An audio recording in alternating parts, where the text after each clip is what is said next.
So this morning we're at Harpers Ferry National Park. We're going to be doing the Schoolhouse Ridge Trail. So it's like a historical hike. It's also got some ruins, so we'll check it out. Here's some kiosks.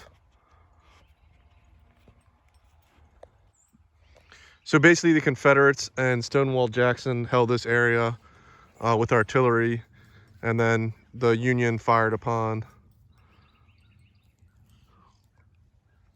So there are some ruins up there we'll check out on the way back down. But there's a site where there's cannons, I believe, where the Confederates held a position, so we'll go to do that first. It's only about a 3-mile hike. So I believe up here, I believe these cannons were the Confederates facing towards Harpers Ferry. Yeah, here's a rough kiosk. Jeez.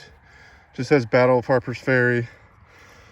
It's hard to read, but basically says Stonewall Jackson had his, I guess, artillery face here towards Harpers Ferry.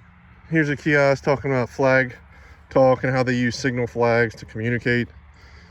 The Union was up there on Boulevard Heights, right up there, and the Confederates are in this position where I am right now.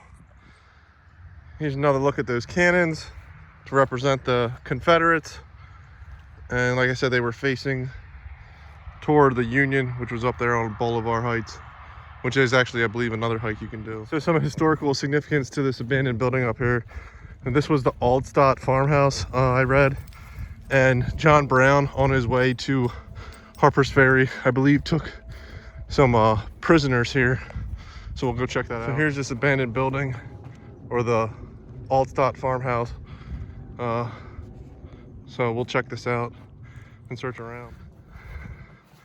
So here we are, walking up into this abandoned building.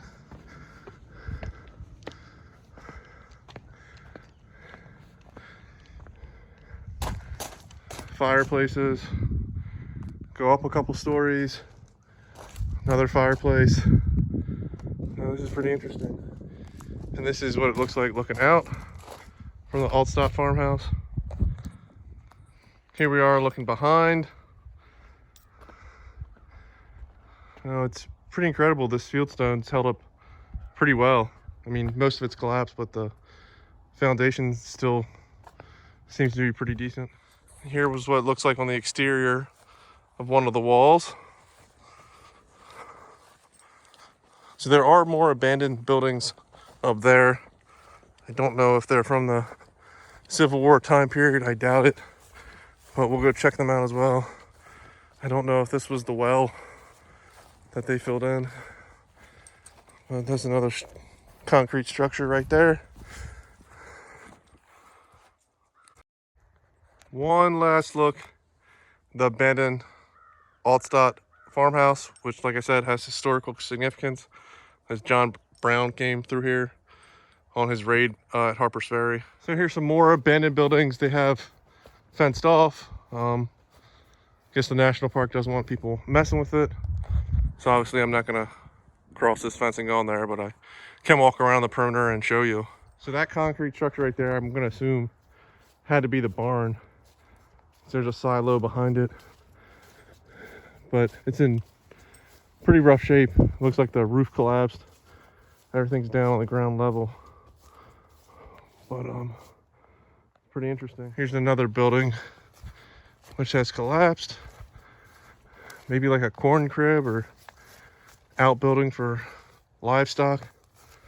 And there is a dilapidated house up here as well. We'll check out. Here's another look at that outbuilding that collapsed. Here's this other house, which is in, looks like decent shape. Once again, there's a fence around this as well. But this is pretty cool. Here we are on the back side of the house.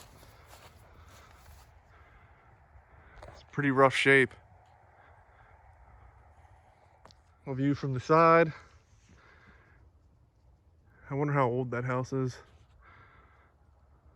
Interesting nonetheless. And I believe this tree right here with all the spikes is a honey locust. I think. I don't know if you can see all the spikes coming off that tree. Pretty gnarly. Here's a shot of that silo from the other side, and I guess the abandoned farm down there below. So here's some more cannons, presumably, or it had to be the Confederates, facing this way. Another kiosk about Stonewall Jackson setting the trap.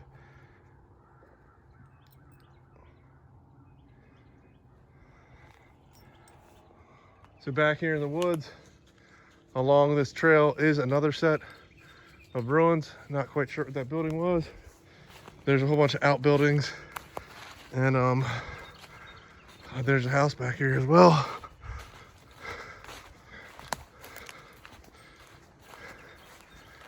And there's the house,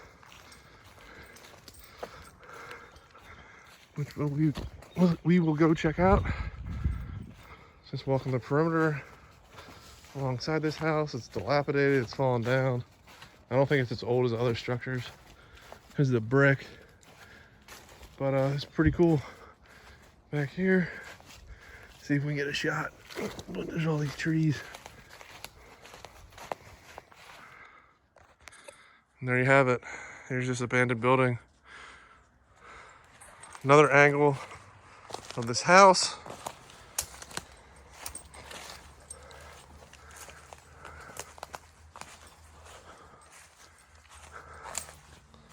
And then we'll check out these outbuildings up here. There looks like a clothesline. That was right there.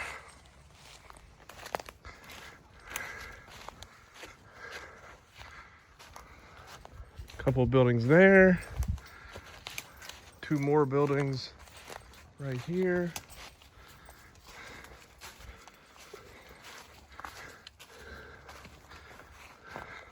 Couple of park benches here.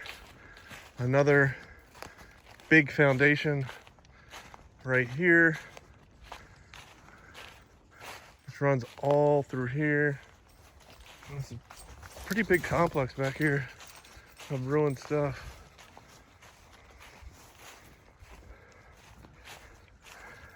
And here's all that brickwork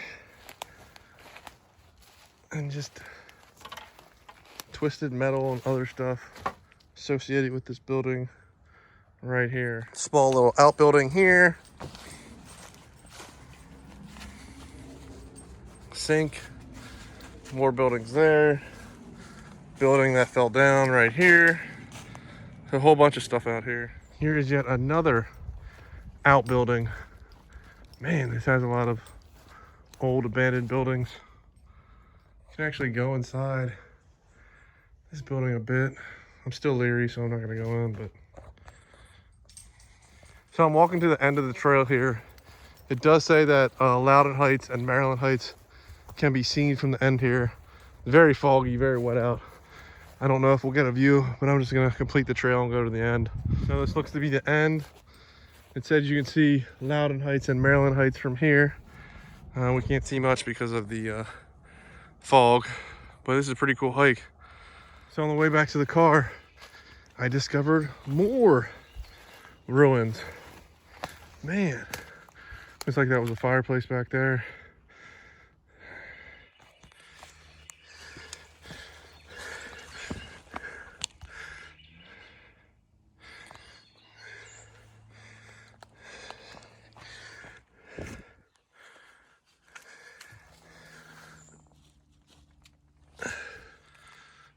This big roof, old fireplace, and the foundation of a house.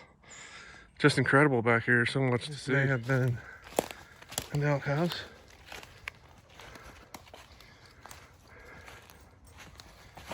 Let me see.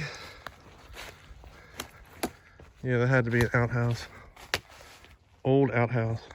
Here's what it looks like behind that house. The chimney. All this twisted metal, I guess part of the roof. Here's another foundation right there. So that concludes my hike of Schoolhouse Ridge South.